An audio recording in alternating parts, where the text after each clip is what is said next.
بسم الله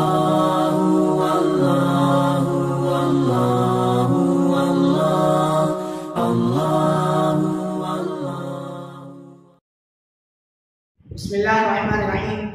الحمد لله وكفى وسلام على عباده الذين اصطفى. أما بعد فأعوذ بالله من الشيطان الرجيم. بسم الله الرحمن الرحيم. اتل ما أوحي إليك من الكتاب وأقم الصلاة إن الصلاة تنهى عن الفحشاء والمنكر. صدق الله العظيم. وقال النبي صلى الله عليه وسلم قرة عيني في الصلاة أو كما قال عليه الصلاة والسلام. معزز مکرم و محترم ناظرین و سامعین اکرام، السلام علیکم ورحمۃ اللہ وبرکاتہ۔ اللہ تعالیٰ نے اس امت پر بہت سارے رحمتیں برکتیں اور بہت سارے انعامات تحفے اللہ تعالیٰ نے اپنے محبوب صلی اللہ علیہ وسلم کی محبت میں، اللہ کے رسول صلی اللہ علیہ وسلم کے صدقے اور اللہ کے محبوب صلی اللہ علیہ وسلم کے واسطے سے بھیجے ہیں، جس کا شمار نہیں کیا جا سکتا۔ بے شمار نعمتیں اللہ نے بھیجے ہیں اور بہت سارے انعامات جو اس امت سے پہلی دوسری امتوں میں نہیں تھی، لیکن اللہ کے نبی صلی اللہ علیہ وسلم کی بدولت اس امت کو پچھلی امتوں سے افضل، برتر اور بہترین بنایا ہے۔ اور اللہ تعالیٰ اپنے خصوصی انعامات اس امت پہ دیے ہیں۔ ان میں سے ایک انعام، ایک تحفہ وہ ہے جب اللہ کے رسول صلی اللہ علیہ وسلم طائف کا سفر کر کے طائف کے سفر سے غمگین ہو گئے تھے، جبکہ دلاسا دینے والے بیوی موجود بھی نہ تھی اور آپ کا دیکھ بھال کرنے والے آپ کے دادا عبدالمطلب بھی نہ تھے، دنیا سے رخصت ہو گئے تھے۔ آپ کی پرورش کرنے والے اور آپ کے ہر اچھے اور برے وقت میں ساتھ دینے والے آپ کے چچا ابو طالب بھی دنیا سے رخصت ہو گئے تھے۔ آپ اکیلے تنہا تھے، غمگین تھے، غمزدہ تھے اور بہت زیادہ تکلیف میں تھے۔ تو اللہ تعالیٰ نے آپ کے اس غم کو دیکھ کر، آپ کے غم کو خوشی میں بدلنا تھا، اللہ نے آپ کو دلاسا دینا تھا اللہ کو، اس لیے اللہ تعالیٰ نے اپنے محبوب صلی اللہ علیہ وسلم کے پاس جبرائیل علیہ السلام کو بھیجے اور بھیج کر فرمایا کہ وہ میرے محبوب کو میرے پاس بلاؤ۔ جبرائیل علیہ السلام اللہ کے رسول صلی اللہ علیہ وسلم کے پاس آئے، آ کر اللہ کے رسول صلی اللہ علیہ وسلم کو لے کے گئے، آسمان کا سفر کرتے ہوئے گئے۔ اللہ کے رسول صلی اللہ علیہ وسلم سے جب اللہ سے ملاقات ہوئی، اللہ نے بہت سارے رحمتیں اور برکتیں اور انعامات دیے، بہت سارے تحفے دیے۔ ان میں سے ایک تحفہ وہ ہے جس کو اللہ کے محبوب صلی اللہ علیہ وسلم کو دیے، وہ ساری امت کے لیے، پوری امت کے لیے بھلائی اور جنت میں جانے کا ذریعہ، اور اسی طرح جہنم سے بچنے کا ذریعہ اور جہنم کی آگ سے دور ہونے کا ذریعہ اس تحفے کے اندر، اس گفٹ کے اندر اللہ تعالیٰ رکھے تھے۔ اسی تحفے کے اندر ہے وہ تحفہ کیا ہے؟ وہ تحفہ کیا ہے؟ وہ تحفہ جو روزانہ ہم 5 وقت ادا کرتے ہیں، وہ تحفہ جسے نہ دنیا نہ آسمانوں میں بلکہ عرش الہی پر خود اللہ نے اپنے محبوب صلی اللہ علیہ وسلم کو بلا کر محبت کا اظہار کرتے ہوئے، آپ صلی اللہ علیہ وسلم کی امت کی فکر کرتے ہوئے اللہ نے وہ تحفہ دیا ہے جس کی آج امت ناقدری کر رہی ہے، جس کو امت چھوڑ رہی ہے۔ وہ نماز کا تحفہ ہے میرے بھائی، نماز کا تحفہ۔ جو اس تحفے کو سنبھال کر رکھے گا، مرتے وقت اس تحفے کی حفاظت کرے گا، وہ ضرور وہ شخص جنت میں داخل ہوگا اور جہنم سے بچ جائے گا، ضرور جنت میں داخل ہوگا۔ میرے بھائیوں، یاد رکھنا کہ جس چیز کی ایک مرتبہ لوگوں کو بات سمجھ میں نہیں آتی ایک بار بولنے سے، تو اس کو بار بار دلائل دینا پڑتا ہے، اس کے تذکرے کرنے پڑتا ہے، اس کو سمجھانا پڑتا ہے۔ اللہ تعالیٰ نے اپنے محبوب کو ایک تحفہ دے کر یوں ہی نہیں چھوڑا، اللہ نے اس کے دلائل بھی دیے ہیں قرآن کے اندر۔ حافظوا علی الصلوات والصلاۃ الوسطیٰ، اقیموا الصلاۃ، نماز قائم کرو، نماز قائم کرو۔ یا ایھا الذین آمنوا استعینوا بالصبر والصلاۃ، اے ایمان والو صبر اور نماز کے ذریعے سے مدد طلب کرو۔ وأمر اہلک بالصلاۃ واصطبر، اپنے گھر والوں کو بھی حکم دو نماز کا اور خود بھی اہتمام کرو اس کا، خود بھی اہتمام کرو۔ اور بہت سے دلائل اللہ نے دیے ہیں۔ ان الصلاۃ تنہی عن الفحشاء والمنکر، یقیناً نماز بے حیائی اور بری باتوں سے روکتی ہے۔ اس سارے دلائل اللہ تعالیٰ بار بار دیتے گئے ہیں قرآن کے اندر، پھر بھی لوگوں کی عقل میں بات سمجھ میں نہیں آتی، تو پھر اللہ تعالیٰ نے فرمایا فَوَيْلٌ لِلْمُصَلِّينَ الَّذِينَ هُمْ عَنْ صَلَاتِهِمْ سَاهُونَ، ہلاکت ہے، بربادی ہے، خرابی ہے اس کے لیے جو نمازیوں کے لیے جو نمازوں کو بھول جائے۔ کیا خرابی ہے؟ اللہ تعالیٰ نے اس آیت میں اندر وائل کا لفظ استعمال فرمایا. وائل کا، وائل ایک جہنم کے وادی کا نام ہے جس سے جہنم بھی پناہ مانگتی ہے. ایسے وائل کے اندر بے نمازیوں کو اللہ تعالیٰ جو قصدر نماز چھوڑتے اس کے اندر اللہ تعالیٰ اس شخص کو ڈال دیتے ہیں. بے نمازی جو قصدر نماز کو چھوڑ دیتے ہیں، اللہ تعالیٰ قرآن کے اندر فرماتے ہیں اقیموا الصلاۃ ولا تکونوا من المشرکین، نماز قائم کرو اور مشرکوں میں سے نہ ہو جاؤ. تو نماز، اس سے معلوم ہوا کہ نماز ہی ایک ایسا نسخہ ہے کہ جو مسئلہ توحید اور عقیدہ توحید پر قائم رکھتا ہے. بے نمازی کسی بھی وقت کبھی بھی شرک کے مٹی میں گر کر جہنم کا ایندھن بن سکتا ہے. توحید اور ایمان کے بعد سب سے زیادہ اہمیت نماز کی ہے. نماز کی عبادت کی اہمیت دی گئی ہے. تمام انبیاء نے اس کی تلقین کی ہے، تاکید فرمائی ہے. قیامت کے دن بھی سب سے پہلے سوال نماز کے بارے میں یہ ہوگا. اس دن کوئی کسی کا نہ ہوگا. اس وقت سب اپنے انسان اپنے خود کے پسینے میں ڈوبے ہوئے ہوں گے. اس وقت نفسی نفسی کا عالم ہوگا، ہر شے نفسی نفسی پکار اٹھے گی. اس وقت سب سے پہلے سوال ہوگا نماز کے بارے میں. حقوق اللہ میں سب سے پہلے نماز کے بارے میں سوال ہوگا. اگر نماز کے اعمال، نماز درست نکلے گی سارے کے سارے اعمال درست نکلیں گے. اگر نماز ہی درست نہ نکلیں گی تو سارے اعمال بیکار ہو جائے گا. اللہ تعالیٰ بار بار قرآن میں نماز کی تاکید فرما رہے ہیں. نماز قائم کرو، اقیموا الصلاۃ، بار بار تاکید فرمائیں. اگر 10 مرتبہ اگر باپ اپنے بیٹے کو حکم دے 10 مرتبہ اور بیٹا وہ حکم نہ مانے تو باپ کو غصہ آئے گا یا نہیں آئے گا؟ وہ ڈانٹے گا، سزا دے گا یا نہیں دے گا؟ ایسے جب استاد ایک شاگرد کو حکم دے اور شاگرد وہ حکم کو نہ مانے تو استاد اس کو پڑھانے سے انکار کرے گا یا نہیں کرے گا؟ ایک حاکم رعایا کو حکم دے اور وہ حکم کو نہ مانے تو اس کو سزا ملے گی یا نہیں ملے گی؟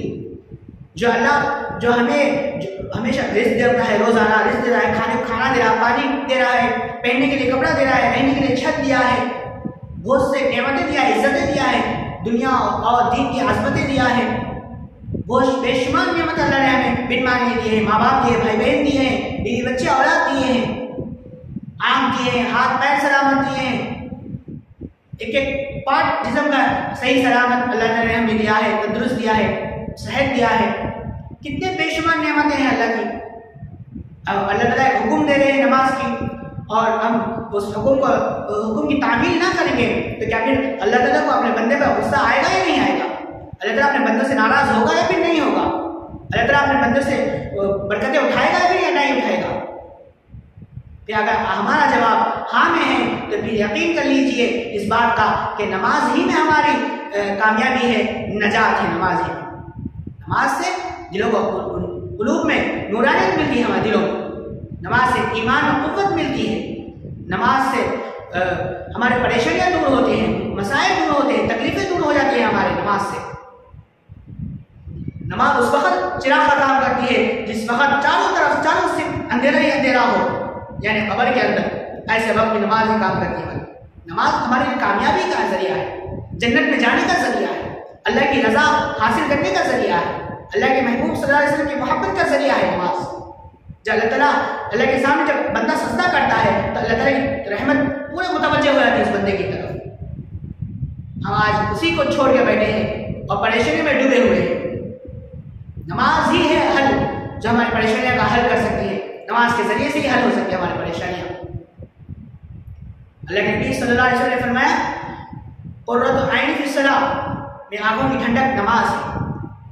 اس کا براہ راست جو شخص نماز پڑھتا ہے اس کا اللہ کے رسول صلی اللہ علیہ وسلم کے ساتھ رشتہ، محبت، تعلق، شفقت بڑھ جاتا ہے جو نماز پڑھتا ہے. کیوں؟ جب اللہ کے نبی نے فرمایا کہ میری آنکھوں کی ٹھنڈک نماز ہے تو ضرور امتی اپنے عمل سے اللہ کے رسول صلی اللہ علیہ وسلم کو راحت اور ٹھنڈک کا باعث ہوگا. اور اللہ کے رسول صلی اللہ علیہ وسلم کی شفقت اور رحمت امتی پر ہوگی. نتیجہ یہ ہے کہ وہ امتی جنت کے مزے اڑائے گا جس نے اپنے اعمال سے اللہ کے رسول صلی اللہ علیہ وسلم کو مسرت بخشی ہوگی. ابو ہریرہ رضی اللہ عنہ کی ایک روایت ہے، اللہ کے رسول صلی اللہ علیہ وسلم نے فرمایا کہ جس کے دروازے کے سامنے ایک نہر ہو اور بندہ اس میں روزانہ ڈبکی لگائے 5 مرتبہ پانی نہائے تو کیا اس کے بدن میں کوئی میل کچل باقی رہے گا؟ سارے صحابہ نے کہا کہ اللہ کے رسول نہیں، تو اللہ کے رسول صلی اللہ علیہ وسلم نے فرمایا کہ نماز ایسے ہی ہے، جو نماز 5 وقت نماز ادا کرے گا اللہ اس کے گناہوں کو دور کر دیں گے، گناہوں کو مٹا دیں گے، پاک و صاف کر دیں گے اس کے۔ اللہ کے محبوب صلی اللہ علیہ وسلم کیسی مثال دے کر امت کو سمجھایا کہ نماز کی اہمیت کو بتایا۔ اللہ کے نبی صلی اللہ علیہ وسلم خود اس عمل کر کے بتائے ہیں امت کو۔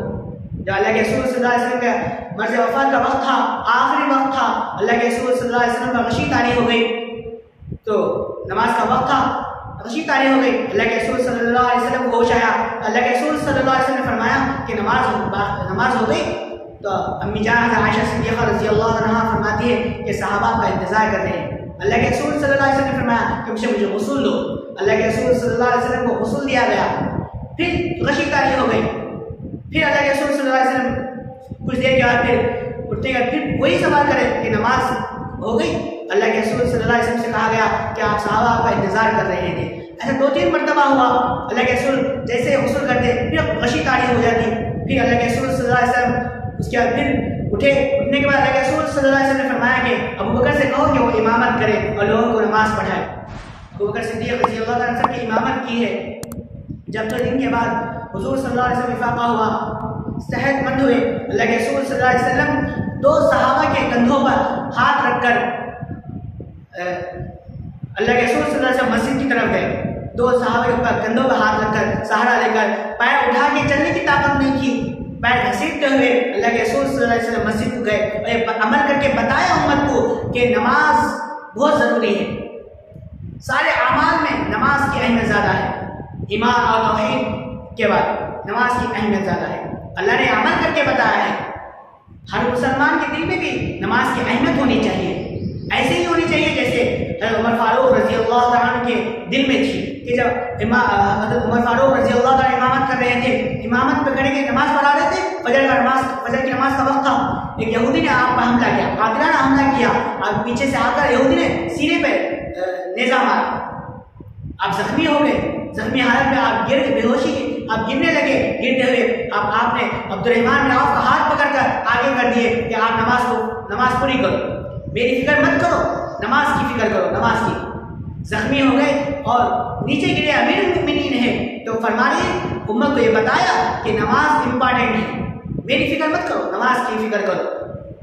اسی حالت میں غشی طاری، غشی کا ازارہ دور ہونے کے بعد صحابہ نے کہا کہ نماز کا وقت آ گیا ہے، آپ نماز پڑھیں گے؟ تو اللہ کے عمر فاروق رضی اللہ تعالیٰ نے کہا کہ ہاں میں نماز پڑھوں گا، جس نے نماز نہیں پڑھی اس کا اسلام میں کوئی حصہ نہیں ہے۔ اتنا اہم ہے نماز ہماری زندگی کے اندر۔ حسین رضی اللہ تعالیٰ عنہ کربلا کے میدان میں شہید ہو رہے ہیں، ان کا آخری عمل بھی کیا تھا؟ نماز تھا، نماز۔ اسی کو شاعر نے کہا، نہ مسجد میں، نہ مندر میں، نہ بیت اللہ کے دیواروں کے سائے میں نماز عشق ادا ہوتی تھی تلواروں کے سائے میں۔ آخری عمل تھا نماز پڑھ کے بتایا کہ نماز جنگ کی حالت میں بھی نماز کو چھوڑنا نہیں ہے، ہر حال میں نماز پڑھنا ہے، ہر بیماری میں نماز پڑھنا ہے، نماز کبھی معاف نہیں ہے، بیماری میں بھی معاف نہیں ہے، سفر میں بھی معاف نہیں ہے۔ ایک نماز ہی ایک ایسی چیز ہے جس کو موت تک اس کی کوئی عذر نہیں ہے معافی کی۔ نماز کی اتنے دلائل اللہ تعالیٰ نے دیے ہیں، بار بار اس کی تاکید فرمائی ہے۔ جو بے نمازی ہے، جو نماز نہیں پڑھتا، اس کا انجام بھی بہت برا ہونے والا ہے۔ اس کا بے نمازی کو تو زمین بھی پسند نہیں کرتی۔ ایک واقعہ ہے، اللہ کے حضرت عمر فاروق رضی اللہ عنہ کے دور میں ایک بوڑھیا تھی جس کے ہاتھ میں تیل تھا، وہ راستے میں جائے تو اس کا تیل گر گیا، زمین پر گر گیا۔ وہ امیر المؤمنین حضرت عمر فاروق رضی اللہ عنہ کے پاس آئی اور مطالبہ کرتی ہے کہ امیر المؤمنین میرا تیل زمین پر گر گیا اور زمین میں تیل چوس لیا۔ حضرت عمر فاروق رضی اللہ عنہ نے ایک چٹھی پہ کچھ لکھا، پرزے پہ ایک چٹھی پہ پیپر پر لکھا اور لکھ کے اس بوڑھیا کو یہ دیا اور کہا کہ یہ تیل جہاں گرا اسی زمین پہ یہ چٹھی رکھ دینا، یہ پیپر رکھ دینا۔ تو بڑھیا گئی، وہیں پر جا کر وہ پیپر رکھ دی تو زمین فوراً تیل باہر نکال دی، اگلا دی۔ سارے لوگ حیران ہو گئے، پریشان ہو گئے، یہ کیا معاشرہ ہے، سارا تیل اوپر آ گیا۔ تو تو سننے وہ پیپر کھول کے پرزا کھول کر دیکھا کہ چٹھی میں لکھا ہوا تھا اے زمین اس گڑیا کا دیر فوراً واپس کر دے ورنہ میں تجھ میں ایسے شخص کو دفن کروں گا جو بے نمازی ہے، جو نماز کو چھوڑتا ہے۔ اتنا خطرناک، اس واقعے سے عبرت حاصل کرنی چاہیے میرے بھائیوں کہ جب ہم قبر میں جائیں گے تو پھر ہمارا بے نمازی جب قبر کے اندر جائے گا، دفن ہو جائے گا، پھر ہمارے ساتھ زمین ہمارے ساتھ کیا معاملہ کرے گی؟ اس لیے ہمیں نماز کی پابندی کرنی چاہیے۔ اللہ تعالیٰ سے عہد کرے کہ اللہ تعالیٰ ہم سب کو جو اللہ تعالیٰ نے جو اپنے محبوب صلی اللہ علیہ وسلم کو جو تحفہ دیا ہے کہ اللہ تعالیٰ ہم اس تحفے کی قدردانی کریں گے اور 5 وقت کی نماز پابندی کے ساتھ نماز ادا کریں گے۔ اللہ تعالیٰ ہم سب کو 5 وقت کی نماز پڑھنے کی توفیق نصیب فرمائے۔ آمین۔